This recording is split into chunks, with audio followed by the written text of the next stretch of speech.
सरकार चुनावी सफर पर निकल चुकी है। थोड़ी देर की बात है, उसके बाद मुख्यमंत्री अशोक गहलोत और डिप्टी सीएम सचिन पायलट लक्ष्मणगढ़ में जनसभा को संबोधित करेंगे। तैयारियां वहां पर पूरी हैं, लोग इंतजार कर रहे हैं। वैसे तो लगभग 1.5-2 घंटे पहले ये जनसभा शुरू हो जानी चाहिए थी, लेकिन किन्हीं कारणों से, किन्हीं चीज़ों में बिजी होने के कारण मुख्यमंत्री अशोक गहलोत थोड़ा लेट हुए हैं और ऐसे में उन्हें सुनने वालों का एक्साइटमेंट हर पल बढ़ रहा है। थोड़ी ही देर में ये जनसभा को संबोधित करेंगे और 2019 के लोकसभा चुनावों के लिए कांग्रेस के जो कोई भी प्रत्याशी घोषित होते हैं उन्हें वोट देने की अपील करेंगे। बड़ी खबर है, सीकर के लक्ष्मणगढ़ में आज मुख्यमंत्री अशोक गहलोत और डिप्टी सीएम सचिन पायलट हुंकार भरेंगे, जनसभा को संबोधित करेंगे। अविनाश पांडे भी उनके साथ रहेंगे और उनके भी जनसभा को संबोधित करने का कार्यक्रम है। हमारी पार्टी ने, आला कमान ने और कैंपेन कमेटी ने ये तय किया था कि हम 400 ब्लॉक हैं पूरे राजस्थान में, उसमें 400 ब्लॉकों में हम सभाएं करेंगे और लोगों को 5 साल की जो मोदी सरकार की विफलताएं हैं उसको बताएंगे।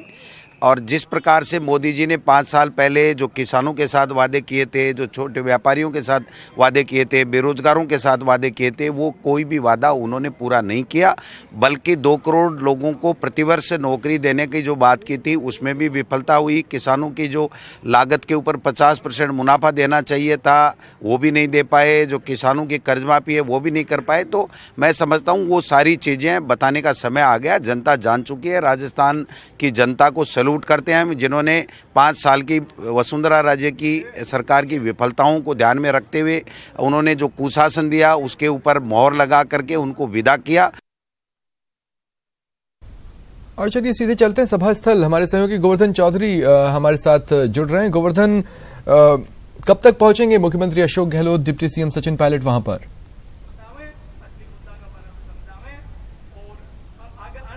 देखिए, अभी 20-1 मिनट पहले ये चारों नेता हैं वो जयपुर से रवाना हुए और करीब 10 से 15 मिनट के भीतर वो यहाँ लक्ष्मणगढ़ सभा स्थल पर उनका पहुंचने का कार्यक्रम है। हालांकि निर्धारित वक्त था उससे काफी डिले हो चुका है। काफी समय से कार्यकर्ता यहाँ पर इंतजार कर रहे हैं।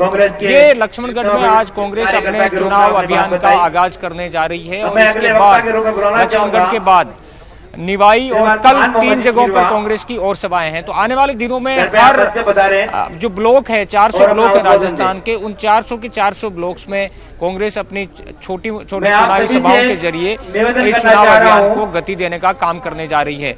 सीकर की अगर बात की जाए तो यहाँ पूरे जिले की और पूरे संसदीय क्षेत्र की अगर राजनीति को समझा जाए तो यहाँ जवान और किसानों की दोनों की जो वोट हैं वो ज्यादा है और यहाँ चुनावी मुद्दे भी इन्हीं के इर्द गिर्द सारे घूमते हैं। किसानों से जुड़े हुए जो आंदोलन सबसे ज्यादा सीकर में ही होते हैं और अभी कुछ दिन पहले प्याज को लेकर के भी किसानों का आंदोलन हुआ था। लेकिन यहाँ पर लोकसभा चुनाव के दौरान नेशनल जो इश्यूज हैं, राष्ट्रीय मुद्दे हैं, उनकी भी धमक सुनाई दे रही है। हालांकि अभी तक कैंडिडेट की कोई घोषणा यहाँ पर हुई नहीं है, तो जब तक उम्मीदवार की घोषणा नहीं हो जाती उससे पहले बूथ और ब्लॉक लेवल पर जाकर के और कांग्रेस अपने जो केडर है उसको एक्टिवेट करने का काम कर रही है। ये जो चुनावी सभा कम कार्यकर्ता सम्मेलन रखा गया है, इसके पीछे भी मकसद यही है कि कार्यकर्ताओं को बूथ मैनेजमेंट के लिए एक्टिवेट किया जाए और लोकसभा चुनाव के एक प्रचार के अभियान की भी शुरुआत हो जाए। इसीलिए सभी बड़े नेता छोटी छोटी सभाओं में जा रहे हैं और ये सिलसिला आज से शुरू हो रहा है। अब देखना होगा आने वाले दिनों में अलग अलग जगहों पर जाकर के इश्यूज क्या उठते हैं, क्योंकि ज्यादातर अगर इश्यूज की बात की जाए तो लोकसभा चुनाव में राष्ट्रीय मुद्दों की धमक ज्यादा रहती है, लेकिन यहाँ पर जो लोकल मुद्दे हैं उनको भी इन सभाओं के जरिए, लोकल समस्याओं को भी इन सभाओं के जरिए कार्यकर्ता और स्थानीय नेता उठाएंगे। तो ये चुनाव अभियान लोकसभा चुनाव की तर्ज पर ही काफी कुछ कसेला होने की उम्मीद है, क्योंकि बीजेपी भी उसी तरह की तैयारी कमोबेश कर रही है। हालांकि बीजेपी का चुनाव अभियान अभी शुरू नहीं हुआ है। कांग्रेस ने चुनाव अभियान पहले शुरू करके इस मामले में बाजी जरूर मारी है, लेकिन अभी बीजेपी का दाव बाकी है। एयर स्ट्राइक का इश्यू बार बार बीजेपी की तरफ से उठाया गया, तो इसको काउंटर करने के लिए कांग्रेस ने भी रणनीति तैयार की है। हर सभा के दौरान कांग्रेस की हर सभा में भी पिछले कई दिनों से एयर स्ट्राइक का जिक्र जरूर आ रहा है, और इस सभा में भी अभी कई वक्ताओं ने एयर स्ट्राइक का जिक्र किया।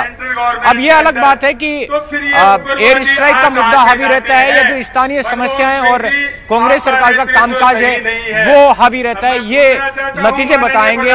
लेकिन कांग्रेस अपने जो 3-3.5 महीने का कार्यकाल है, उसका कामकाज है, उसके बूते पर चुनावी मैदान में, और ये चुनाव के नतीजे, लोकसभा चुनाव के नतीजे उस कांग्रेस सरकार के 3.5-4 महीने के कार्यकाल पर रेफरेंडम भी होंगे, ये मंत्री भी मानते हैं और लोग भी मानते हैं। जी गोवर्धन, इंटरेस्टिंगली जिस जगह पर आप मौजूद हैं ये प्रदेश की उन 2-3 जगहों में से एक है जहां पर मुख्यमंत्री अशोक गहलोत के बेटे वैभव गहलोत का नाम बार बार सामने आया। या कार्यकर्ता चाहते थे या कि उनको आगे बढ़ाया जाए इधर लोकसभा चुनाव में, या फिर वैभव गहलोत खुद में ज्यादा एक्टिव रहे। यहां पर दोनों ही कंडीशंस हैं। इंटरेस्टिंगली इसका भी कोई फ्लेवर हो सकता है, यहां शायद नजर आए।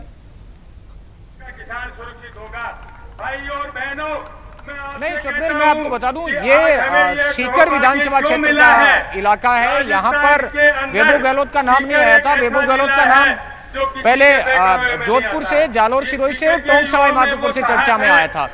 यहाँ कांग्रेस की सभा की और चुनावी अभियान का आगाज करने के पीछे वजह यह है कि बीजेपी ने एयर स्ट्राइक को मुद्दा बनाया है। उसका जवाब यहाँ से इसलिए दिया जा रहा है क्योंकि सीकर, झुंझुनू और चूरू ये 3 ऐसे जिले हैं जहां पर सबसे ज्यादा जवान सेना में है। तीनों सेनाओं में सबसे ज्यादा जवान और अफसर इन्हीं जिलों के हैं, किसान यहाँ सबसे ज्यादा है। तो यही वजह है कि बीजेपी का जो एयर स्ट्राइक का मुद्दा था उसको जवाब देने के लिए जगह को चुना गया है। वैभव गहलोत का फैक्टर यहाँ काम नहीं करता, वो उनका जिले अलग हैं जहाँ से नाम उठा था। जी चलिए, शुक्रिया गोवर्धन हमारे साथ जुड़ने के लिए और इन लाइव तस्वीरों के लिए, बातचीत के लिए।